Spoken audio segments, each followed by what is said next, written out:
आज के इस वीडियो में हम चर्चा करने वाले हैं आपदा के बारे में। तो आपदा क्या होता है ना, आपदा क्या होता है? तो ये आपदा अचानक जब कोई घटना हो जाता है या फिर अचानक कोई घटना घट जाना क्या कहलाती है? आपदा कहलाती है। ये आपदा होती है दो प्रकार के। ये आपदा जो है ना, कितने प्रकार के होते हैं? तो दो प्रकार के।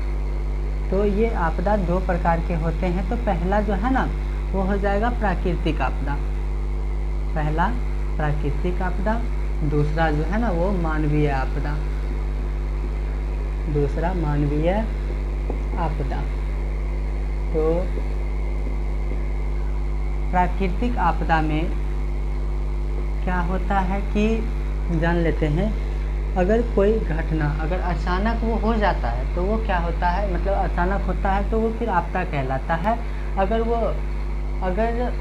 वो घटना प्रकृति के द्वारा होता है, प्रकृति के द्वारा, जैसे कि एग्जाम्पल में भूकंप आना, ये प्रकृति का देन है। और उसके बाद सुनामी आना या फिर भूस्खलन होना, ये सभी प्राकृतिक का देन है। तो वैसे आपदाएं जो स्वतः होती है तो वो क्या होती है? प्राकृतिक आपदाएं कहलाती है। तो इसके अंतर्गत में आ जाएगा जैसे भूकंप हो जाएगा पहला में, दूसरे नंबर पे आ जाएगा सुनामी, दूसरे नंबर पे सुनामी, तीसरे नंबर में आ जाता है ये भूस्खलन, तीसरे नंबर पे भूस्खलन। और उसके बाद जो है चौथे नंबर पे इस तरह से ज्वालामुखी का फटना या फिर बाढ़ आना, ये सभी जो है ना प्राकृतिक आपदाओं का है। तो अब दूसरे नंबर पे आ जाते हैं, आपदा के दूसरे प्रकार पे आएंगे तो मानवीय आपदा।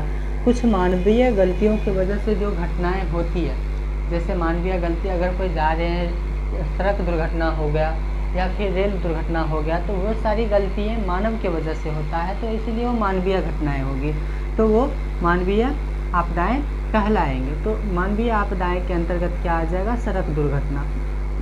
मानवीय आपदाएँ के अंतर्गत सड़क दुर्घटना। उसके बाद है कि रेल दुर्घटना भी यही के अंतर्गत आ जाएगा, मानवीय आपदा के अंतर्गत।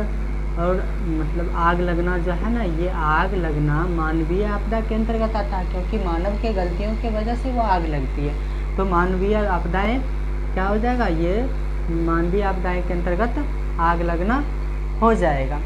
या फिर और भी कोई जैसे घटनाएं होंगे, तो जैसे मानव के द्वारा अगर घट जाए वो घटना, मानवीय के छोटे छोटे गलतियों की वजह से अगर वो घटनाएं हो तो वो फिर मानवीय आपदा के अंतर्गत आती है।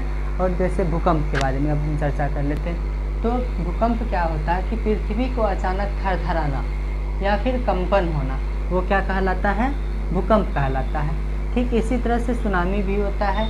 जब वो सुनामी, ये सागरीय जल में होता है, ये समुद्र में, सुनामी जो है वो समुद्र में आती है। तो सुनामी वो समुद्र में आता है। समुद्र का पानी क्या होता है? ऊपर उठ जाता है। ऊपर उठने के बाद फिर क्या होता है कि नीचे चले जाता है, मतलब वो नीचे आने के बाद ग्रामीण क्षेत्रों में वही पानी चले जाता है, तो वह सुनामी कहलाना शुरू हो जाता है। उसके बाद आ जाते हैं 3 नंबर पे भूस्खलन के बारे में। तो भूस्खलन क्या होता है कि पर्वतीय सागरीय, मतलब जो है ना वो पर्वत को टूट टूट करके गिरना। जिस टाइप में पर्वत रहेगा, नीचे में ग्रामीण बस्ती बना हुआ होता है, तो पर्वत का ये वाला भाग टूट टूट करके जब ग्रामीण बस्तियों पे आकर के मलबा जो ढह जा करके गिर जाता, तो वो होता है भूस्खलन। तो भूस्खलन भी एक प्रकार का प्राकृतिक आपदा ही है।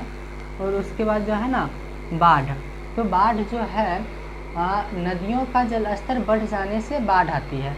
तो जब वो बाढ़ आ जाती है तो वही नदी का जल स्तर बढ़ करके वो जब ग्रामीण क्षेत्रों में आ जाती है तो वही बाढ़ कहलाती है। तो बाढ़ एक प्रकार का प्राकृतिक आपदा है।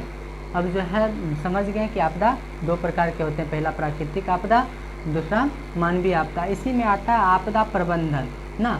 तो आपदा प्रबंधन के बारे में अगर हम चर्चा करें तो आपदाओं से क्षति को कम करने के लिए जो उपाय किया जाता है ना, वो आपदा प्रबंधन कहलाता है। यानी कि आपदा से होने वाले क्षति को, नुकसान को बचाने के लिए जो उपाय किया जाता है उसे हम आपदा के प्रबंधन कहते हैं ना, आपदा प्रबंधन कहते हैं।